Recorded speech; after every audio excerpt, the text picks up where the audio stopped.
나라마다 명절이 있습니다. 우리나라에서는 명절 때 많은 사람이 주로 고향으로 내려가서 부모님이나 일가 친척들을 만납니다. 예수님께서 사신 유대 나라에도 명절이 있었습니다. 그래서 유대인들도 명절에 모였습니다. 그런데 이들은 자기 고향으로 내려가는 것이 아니고 모두 한 곳으로 모였습니다. 그곳이 어디였을까요? 네, 예루살렘입니다. 그러면 이렇게 유대인들이 명절에 예루살렘으로 모이는 까닭은 무엇일까요? 힌트를 드리면 예루살렘에는 무엇이 있기 때문인데 그것이 무엇일까요? 네, 그렇습니다. 성전입니다. 유대인들은 명절마다 하나님께 제사를 드리려고 성전으로 모입니다. 예수님 당시의 성전은 헤롯 왕이 유대인들의 환심을 사려고 지은 것인데 그 규모가 매우 컸습니다. 지난번에 말씀드린 바대로 성전 구역 전체는 남북으로 세로가 450m, 동서로 가로가 300m 정도의 크기입니다. 따라서 성전 구역 전체 면적은 우리 면적 단위로 따르면 4만 평 정도입니다. 우리 교회당과 비교하자면 우리 교회당 40평이니까 1000개 모여야 됩니다. 또 정식 축구장의 크기와 비교하면 축구장 30개 이상을 모아놔야 할 만큼 큽니다. 이 성전구역의 중앙에는 이제 성전이 있고 지성소와 성소가 있는 성전이 있고 좌우로 아주 큰 광장이 있는데 이것을 가리켜 이방인의 뜰이라고 합니다. 이것은 적어도 2만 평, 그러니까 성전구역 전체의 반이나 되는 2만 평 이상이 되는 크기입니다. 이곳에 만일 사람이 가득 들어찬다면 적어도 수만 명은 된다. 이렇게 판단합니다. 바로 이곳 이방인의 뜰에 수많은 사람들이 몰려 있었습니다. 그리고 이들은 누군가의 말씀을 열심히 듣고 있었습니다. 이들이 무슨 말을 듣고 있는지 우리도 한번 들어보겠습니다. 오늘 본문은 대부분 가르치는 분의 말씀을 기록하고 있습니다. 이분은 성전 구역 안에 있는 이방인의 뜰에 모인 사람들에게 그리스도가 누구신지에 대해서 가르치고 계십니다. 그리고 이 가르침은 자신이 질문을 던지시고 다시 그 질문에 스스로 대답하시는 내용으로 이루어져 있습니다. 따라서 우리는 본문을 두 가지로 생각해 봅니다. 첫째, 질문의 의도. 둘째, 답변의 증거. 첫째입니다. 질문의 의도. 35절입니다. 모여있는 수많은 사람에게 말씀하고 계신 분은 다름 아닌 예수님이십니다. 예수님은 그들에게 무엇인가를 가르치고 계셨는데 오늘 본문도 그중 하나입니다.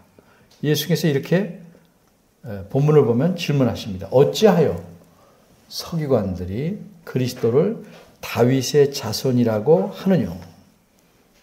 그러면 예수님께서 이렇게 물으신 의도는 무엇일까요?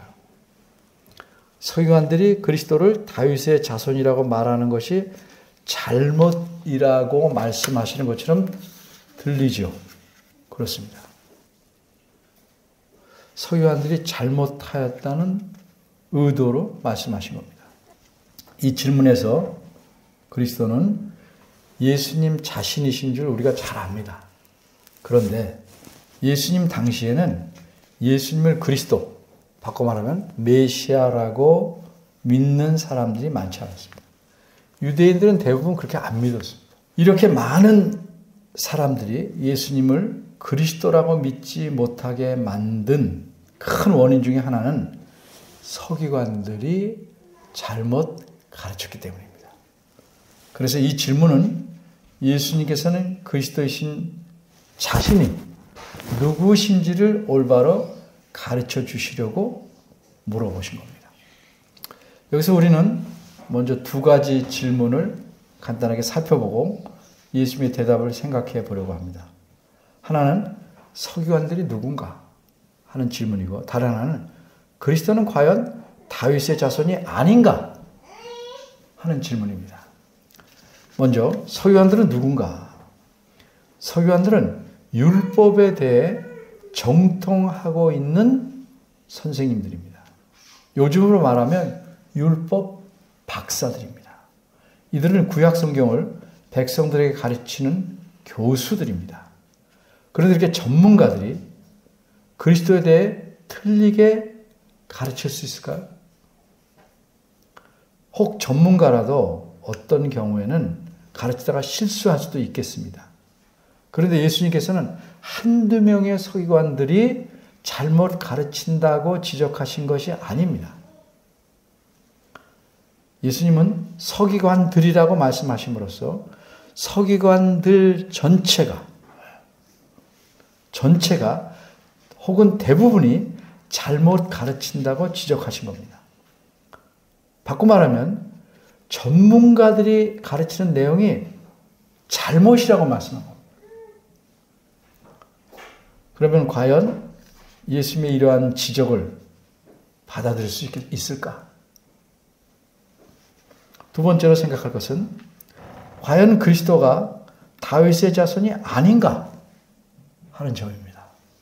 예수님께서 이곳 예루살렘을 오시기 전에 어떤 소경된 거지를 만나셨습니다.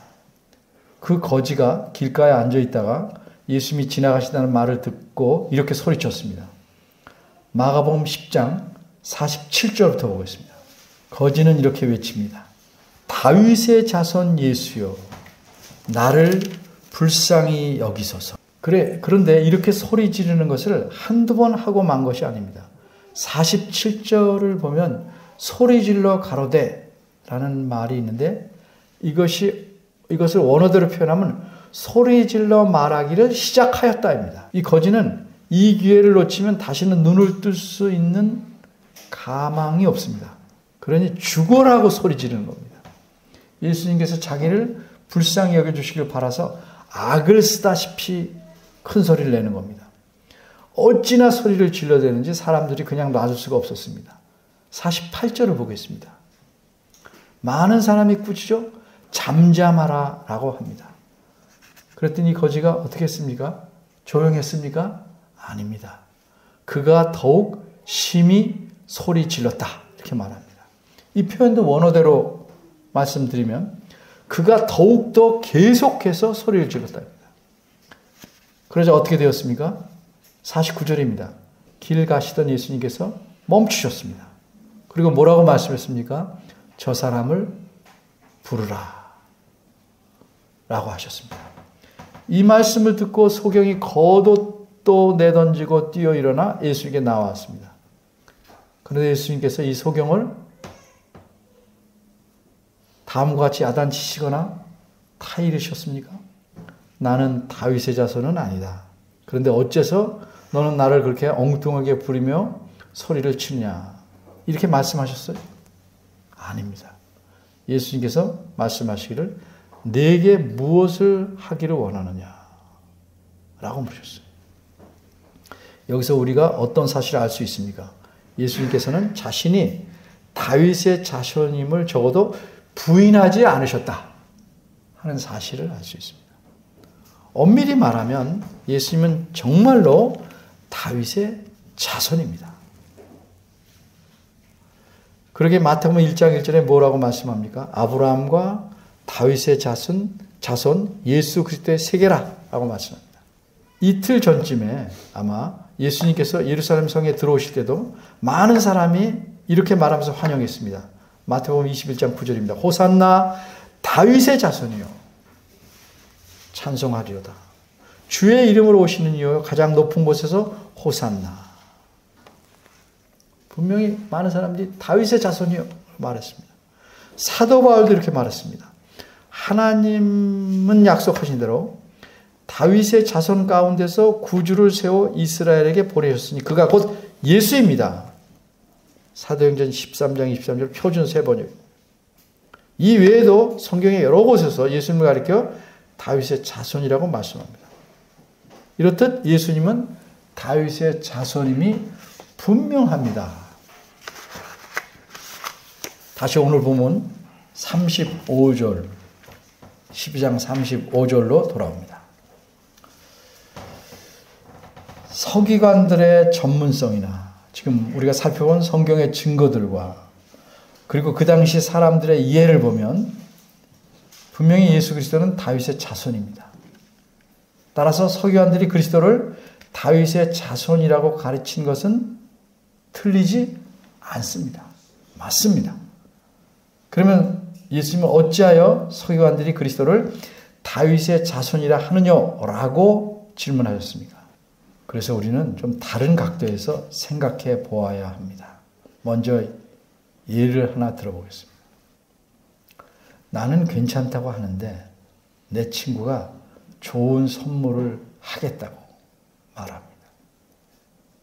은근히 기대가 생겼습니다. 며칠 뒤 친구가 제게 선물을 주었습니다. 내가 열어보고 이렇게 말합니다. 에이, 이게 선물이야?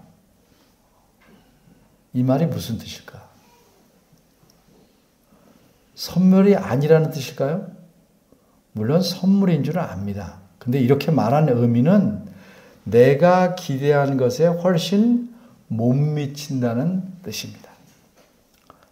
여기서 밝힐 것은 제 친구가 그런 적도 없고 그냥 가정으로 얘기해 본 겁니다.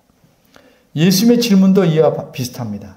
자신이 다윗의 자손이라는 것은 본인도 잘 아십니다. 그런데 서기관들이 그것만 다윗의 자손이라는 것만 가르치는 것은 성경이 말씀하는 내용을 온전히 제대로 전하지 못했다는 뜻입니다. 따라서 예수님의 기대에 훨씬 못 미치게 가르치고 있다는 의미입니다.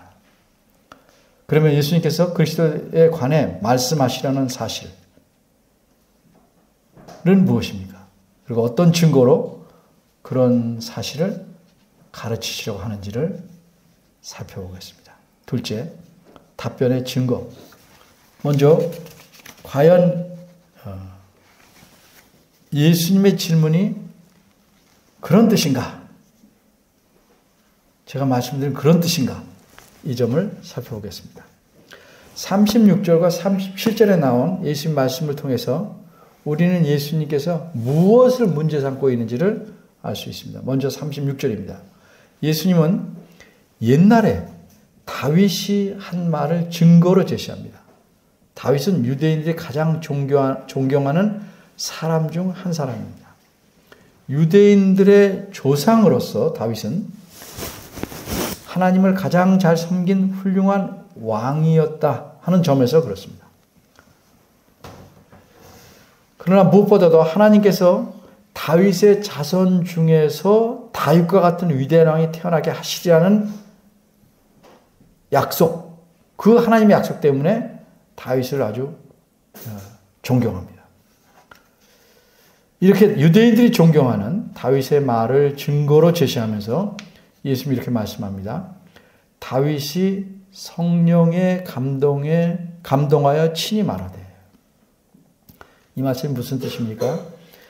우리말에도 드러났지만 다윗이 친히 말했다는 사실을 알려줍니다.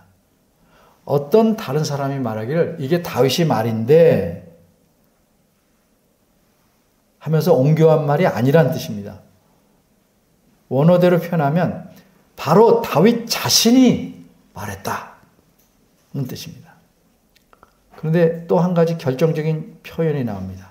예수님께서 이 말씀 답변하시는 증거의 내용은 단순히 다윗이라는 훌륭한 왕의 말이 아니라는 점을 말합니다. 왕이 제 아무리 훌륭하다 할지라도 말에 실수할 수 있습니다. 착각할 수도 있습니다. 그런데 지금 다윗의 말은 어떤 말이다? 성령에 감동하여 한 말이라고 말씀합니다. 성령에 감동하여 한 말이다. 바꿔 말하면 성령 하나님께서 다윗에게 주신 말씀이므로 진실하고 확실하다는 의미입니다. 그러니까 이 증거는 어떤 증거? 믿을 만한 증거, 분명한 증거라는 의미입니다. 그럼 다윗이 말한 이 말씀의 내용은 무엇입니까? 36절 하반절에 나와 있습니다. 이것은 다윗이 시편 110편 1절에서 한 말씀입니다. 이것을 예수께서 증거로 가져오셨어요. 이 말씀은 다윗이 주께서 내 주께 하신 말씀을 듣고 그 말씀을 옮겨놓은 거예요. 그럼 여기서 주께서 내 주께서 하신 말, 내 주에게 하신 말씀. 근데 여기서 앞에 주는 누구고 내 주는 누구냐 이 말이죠. 물론 예수님 말씀을 듣고 있는 유대인들은 시편 110편 1절에서 말하는 주와 내 주가 누군지 다 압니다.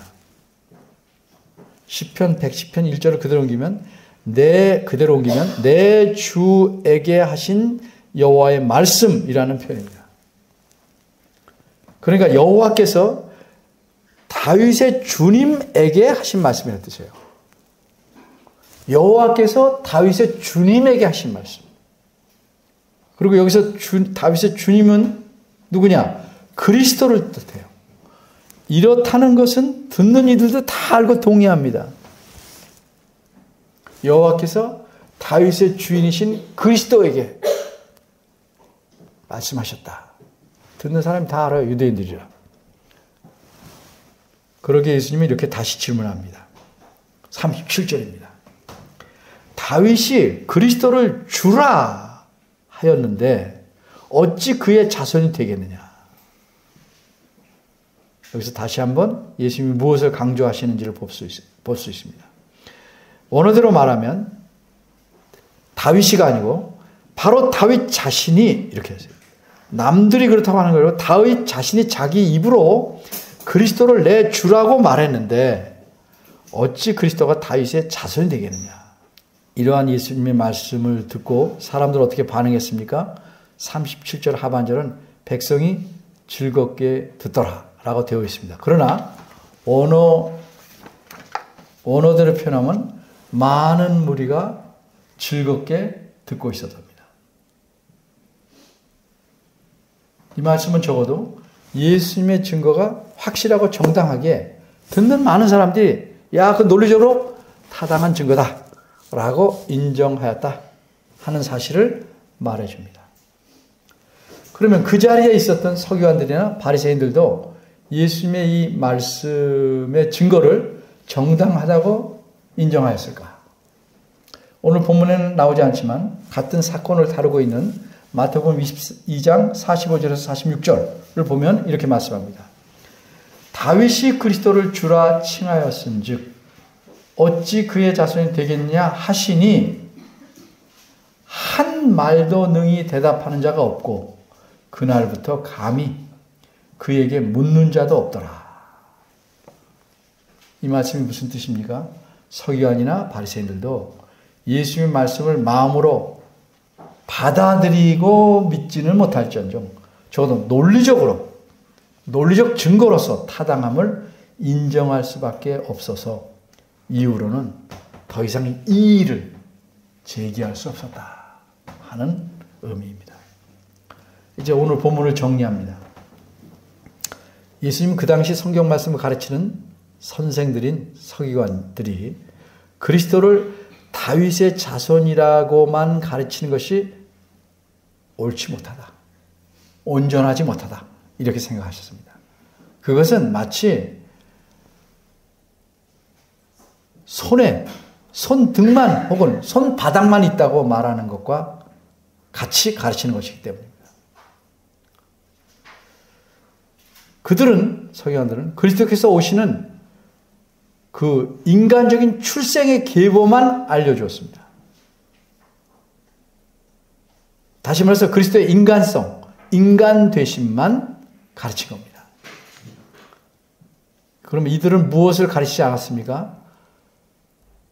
그리스도께서 어떻게 인간이 되셨는가? 그리스도의 신성, 하나님의 아들로서 사람이 되셨다 하는 사실을 가르치지 않았습니다. 그래서 예수님께서는 문제를 제기하신 것입니다. 어떤 진리의 반쪽, 그것도 낮은 반쪽만 가르치는 것은 그래도 안 가르치는 것보다 낫지 않은가라고 생각할 수도 있어요. 그러나 때로는 그런 것은 겉만 알고 속은 모르는 하나만 알고 둘은 모르는 결과에 이르게 하는 것이기 때문에 때로는 안 가르치는 것이 더 나을 때도 있습니다. 왜 그러냐면 듣는 사람의 관점에서 보면 이쪽 반만 먼저 들으면 그것으로 다 알았다 이렇게 착각하거나 오해해서 다른 반쪽에 대해서는 들으려고 하지 않을 수도 있기 때문에 일을 하나 들어보겠습니다. 동생이 막 뛰어와서 집 안으로 들어옵니다. 그리고 엄마한테 이릅니다. 형이 내게 욕하고 침 뱉었어요. 뒤따라 들어온 형을 보자 엄마는 막 야단치면 너 형으로서 동생에게 욕을 하고 침까지 뱉어? 그럴 수 있어. 오늘 저녁 굶고 잘 때까지 손들고 서 있어. 이렇게 말합니다. 동생은 고소해야 합니다. 근데 형은 너무 억울합니다. 왜 그렇습니까? 형이 욕한 것도 사실이고 침 뱉은 것도 사실입니다. 그러나 이거는 절반의 사실입니다. 하나만 얘기한 거예요. 전체 사실은 이렇습니다. 동생이 혼자 간이 심통을 부리다가 형이 받아주지 않으니까 욕을 마구 해대면서 흙을 형의 얼굴에 던졌어요. 그러니까 형도 화가 나서 한 번 욕을 하고 입에 들어온 흙을 빼내려고 침을 퇴 뱉었는데 마침 공교롭게도 그가 그 침이 동생에게 좀 튀었어요. 엄마가 동생이 말한 절반의 사실만 듣고 형을 마구 야단치고 벌주기 전에 전부를 들었으면 판단이 달라졌을 것입니다. 사람들은 대부분 이렇습니다. 말하는 스타일이 그래요. 다. 이런 일은 세상에 수없이 많이 일어납니다. 어른 아이 할 것 없이 이렇게 말하는 게 죄된 세상에 사는 사람들의 일반적인 스타일입니다. 근데 성경의 진리에 대해서도 이런 식으로 말하는 일이 일어납니다. 예를 들면 믿음으로 구원 온다고 가르칩니다. 사실이죠. 그런데 그 믿음을 왜곡해서 가르칩니다. 어떤 믿음이냐? 이걸 왜곡합니다. 이단들이 주로 이런 식으로 한쪽만 가르치거나 왜곡합니다. 그 결과 어떤 일이 벌어집니까? 구원을 얻지 못했는데 구원 얻었다고 확신하는 사람들이 많아집니다. 또 어떤 일이 벌어집니까? 자신이 그리스도인으로 책임을 감당하지 않는 사람들도 늘어납니다. 때로 어떤 진리는 서로 부딪히는 것 같이 보입니다. 예를 들면 성경에서는 분명히 예정, 하나님의 예정을 말씀하는데 성경은 동시에 인간의 자유의지와 책임을 말씀합니다. 부딪히는 것 같이 보입니다. 근데 둘 다 말씀해요. 그러면 그렇게 보여도 둘 다 말씀해야 돼요. 오늘 본문에서도 예수님 말씀이 이와 비슷합니다. 예수님은 다윗의 자손이 분명하신데 동시에 자신이 다윗의 주님이라는 사실을 명확히 하십니다. 근데 그 당시 서기관들은 이 사실, 다윗의 주님이라는 사실을 받아들이기 힘들었어요. 불가능했어요. 왜? 예수님을 단지 인간으로만 생각하였기 때문입니다. 그래서 예수님께서 자신이 사람일 뿐만 아니라 동시에 하나님의 아들이시라는 이 사실을 여러 기적과 또 말씀으로 분명히 가르치셨는데 그 당시 사람들 대부분은 믿지 않았어요. 예수님 말씀보다, 성경 말씀보다 자신의 판단이 더 옳다고 생각하였기 때문입니다. 예수 그리스도 어떤 분이십니까? 그분은 다윗이 친히 생전에 나의 주님. 다윗은 예수님이 오시기 전에 1000년 전 사람이에요. 근데 다윗이 그리스도를 가리켜 나의 주님이라고 불렀어요. 어떻게 그는 그것이 가능해요? 이 세상에 사람으로 태어나시기 전에 이미 존재하시기 때문에 가능한 일입니다. 이분은 다윗의 조상인 아브라함이 있을 때도 계셨던 분입니다. 이분은 또한 요한복음 1장 22절 3절 말씀대로 태초에 하나님과 함께 계셨고 만물이 그로 말미암아 지은 바 되었으니 지은 것이 하나도 그가 없이는 된 것이 없으니라 라고 말씀하신 그분입니다. 하나님의 아들이시며 본질이 하나님이신 분, 그분이 예수 그리스도십니다. 여러분은 예수님을 누구라고 믿고 계십니까? 주변에서 많이 들었죠. 어떤 분들은 훌륭한 성자다, 4대 성자 중에 하나다, 무슨 뛰어난 개혁자다, 해방자다, 탁월한 선생님이다 이렇게 믿습니다.